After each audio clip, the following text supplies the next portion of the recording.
अथ महाभारते विदुरनीतिः प्रथमोऽध्यायः।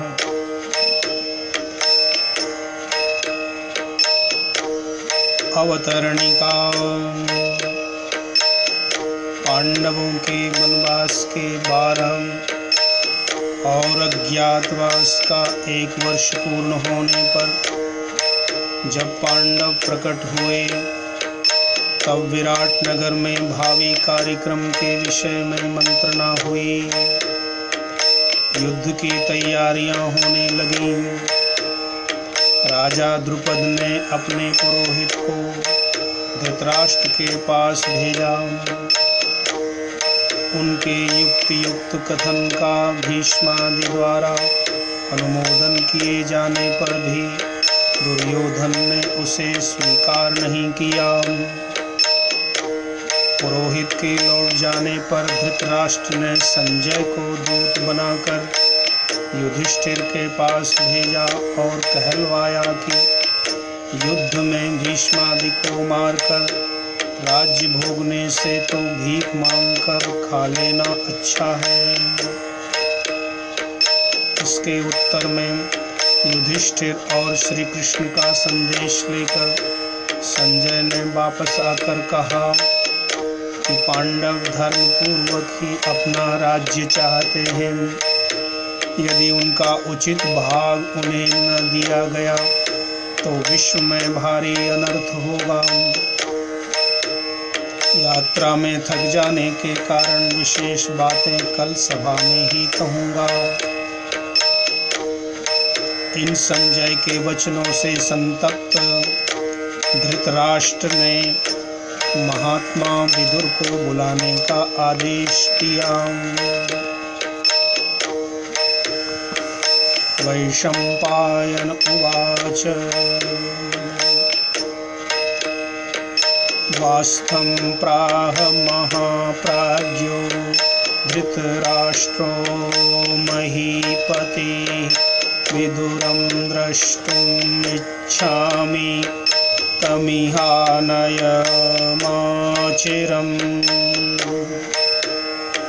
महाबुद्धिमान महाराज धृतराष्ट्र ने द्वारपाल को आदेश दिया कि महात्मा विदुर को शीघ्र यहाँ बुला लाओ, क्योंकि मैं उनसे मिलना चाहता हूँ।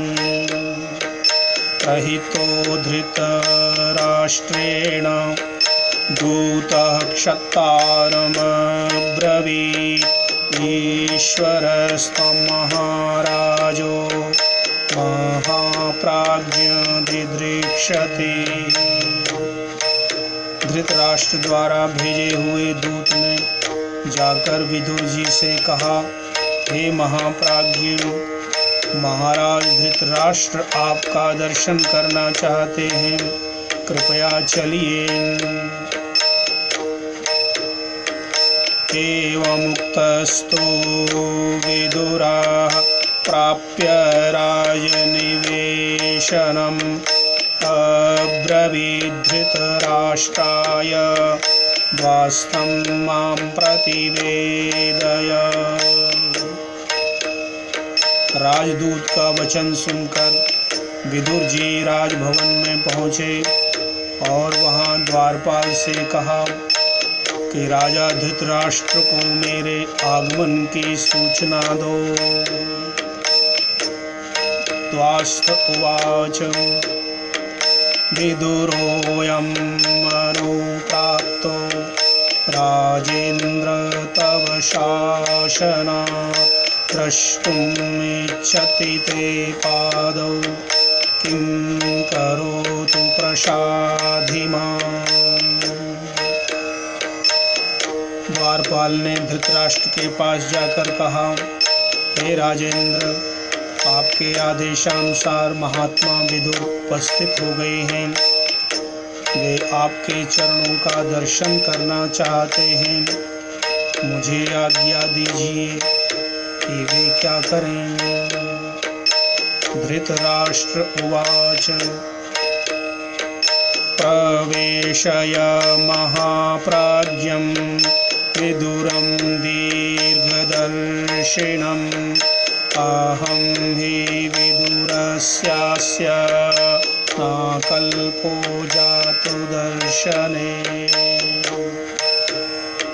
द्वारपाल की बात सुनकर धृतराष्ट्र ने कहा, विवेकी एवं महाप्राज्य विदुर को भीतर ले आओ। मैं विदुर से मिलने में कभी भी असमर्थ नहीं हूँ। मैं उनके दर्शन के लिए सदा लालायित रहता हूँ। प्रविशान्तपुरं क्षत्तं महाराजस्य धीमतः न हि ते दर्शने अकल्पो जातु राजा ब्रवीद्धि। द्वारपाल ने बाहर आकर विदुर जी से कहा, हे विदुर, आप बुद्धिमान महाराज के राजभवन के भीतर रनिवास में चलिए। महाराज ने मुझे कहा है कि वे आपसे मिलने में कभी भी असमर्थ नहीं हैं, आपसे सदा मिल सकते हैं। ततः प्रविश्य विदुरो धृतराष्ट्र निवेशनम् अब्रवीत् प्राञ्जलिर्वाक्यं चिन्तयानं नराधिपम्। वैशंपायन जी कहते हैं कि द्वारपाल के वैसा कहने पर विदुर जी धृतराष्ट्र के राजभवन में गए और हाथ जोड़कर चिंतामग्न महाराज से कहा, विदुरोऽहं महाप्राज्य सम्प्राप्तस्तव शासनात् यदि किंचन कर्तव्यम् अयमस्मि प्रसाधि माम्। हे महामते, आपके आदेश से मैं उपस्थित हूँ। यदि मेरे योग्य कोई कार्य हो तो मुझे आज्ञा कीजिए। संजयो विदुर प्राप्तो गर्हयित्वा च मां गतः अजातशत्रुषो वाक्यं सभामध्ये सवक्ष्यति।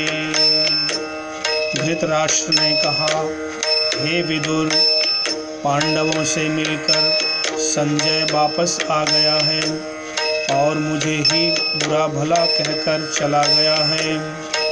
वह कल राजसभा में युधिष्ठिर का संदेश सुनाएगा। तस्याद्य कुरुवीरस्य न विज्ञातं वचो मया तन्मे दहति गात्राणि तदकार्षीत् प्रजागरम्। मैं कुरुवीर युधिष्ठिर के संदेश को आज नहीं जान सका।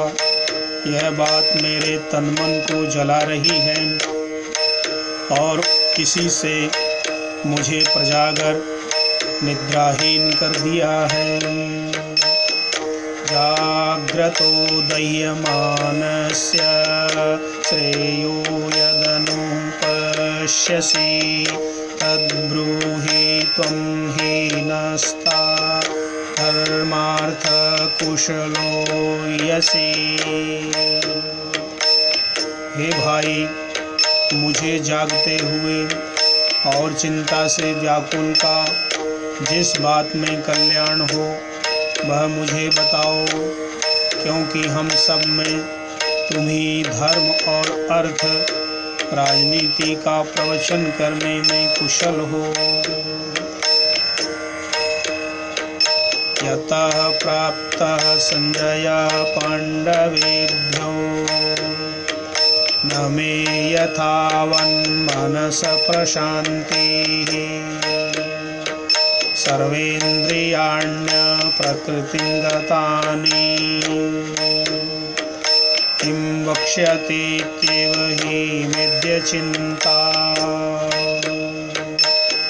जब से संजय पांडवों के पास से लौटकर मुझसे मिला है, तब से मेरा मन अशांत है। मेरी सारी इंद्रियां विकल हो गई हैं। कल वह सभा में क्या कहेगा, यही चिंता मुझे सता रही है। अभियुक्तं बलवता दुर्बलं हीन साधनं रेतस्त्वं कामिनं चौरम् आविशन्ति प्रजागराः कश्चिदेतैर्महादोषैः न स्पृष्टोऽसि नराधिप कच्चिन्न परवित्तेषु गृध्यन्न परितप्यसे। विदुर ने कहा, हे राजन, बलवान से दबाए हुए साधन रहित दुर्बल जिसका धन चुरा लिया गया हो, ऐसे नष्ट धन कामी और चोर को उन्निद्रता आघेरती है। कहीं ये दोष आपको तो नहीं लग गए? कहीं आप पराये धन के लालच में तो संतप्त नहीं हो रहे हो? श्रोतुम् इच्छामि ते धर्म्यं परं नैश्रयसं वचः अस्मिन् राजर्षि वंशे हि त्वमेकः प्राज्यसम्मता। धृतराष्ट्र ने कहा, हे विदुर, मैं तुम्हारे धर्मयुक्त परम कल्याणकारक मोक्षदायक वचनों को सुनना चाहता हूँ, क्योंकि राज ऋषियों के इस कुरुवंश में तुम अकेले ही महाबुद्धिमान हो। विदुर उवाच आत्मज्ञानं समारम्भः तितिक्षा धर्मनित्यता यमर्थानपकर्षन्ति स वै पंडित उच्यते। जिसे अपने सामर्थ्य का ज्ञान है, जो अपनी शक्ति के अनुसार उद्योग करता है, जो सुख दुख हानि लाभ मान अपमान आदि कष्टों को सह लेता है, जो सदा धर्म में स्थिर रहता है और सांसारिक विषय जिसे अपनी ओर आकृष्ट नहीं कर पाते, वस्तुतः ऐसा व्यक्ति ही पंडित है। निषेवते प्रशस्तानि निंदितानि न सेवते अनास्तिक श्रद्धान एतत् पंडित लक्षणम्। जो मनुष्य यज्ञ दान तप आदि उत्तम कर्मों का आचरण करता है, चोरी जारी हिंसा मद्य मांस भक्षण आदि दुष्ट कर्मों का सेवन नहीं करता, जो आस्तिक ईश्वर आत्मा वेद और पुनर्जन्म में विश्वास रखने वाला है, श्रद्धालु है, वस्तुतः वही पंडित है। क्रोधो हर्षश्च दर्पश्च ह्रीस्तंभो मन्यमानिता यमर्थान्नापकर्षन्ते स वै पंडित उच्यते। जिस मनुष्य को क्रोध और प्रसन्नता, अभिमान और लज्जा, धृष्टता तथा मनमानी की प्रवृत्ति, ये दोष जीवन उद्देश्य से परे नहीं खींच ले जाते, वह पंडित कहलाता है।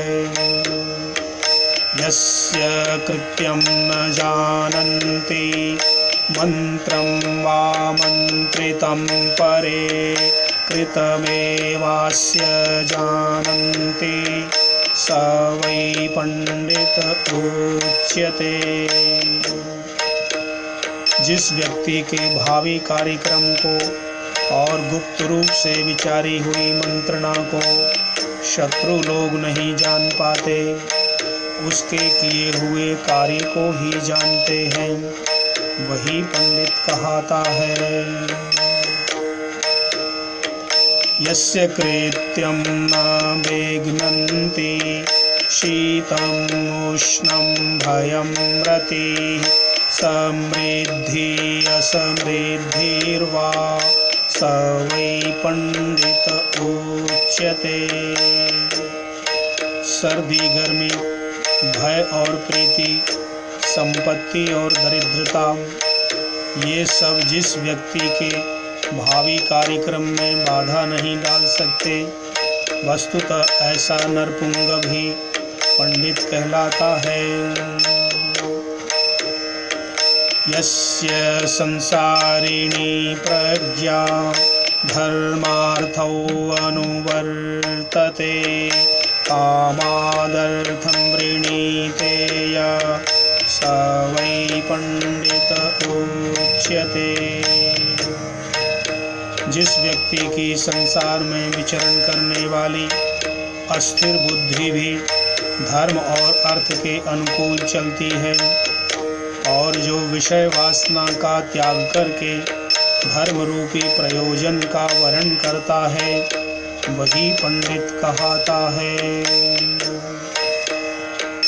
यथाशक्ति चिकीर्षन्ते यथाशक्ति च कुर्वते न किंचिदवमन्यते।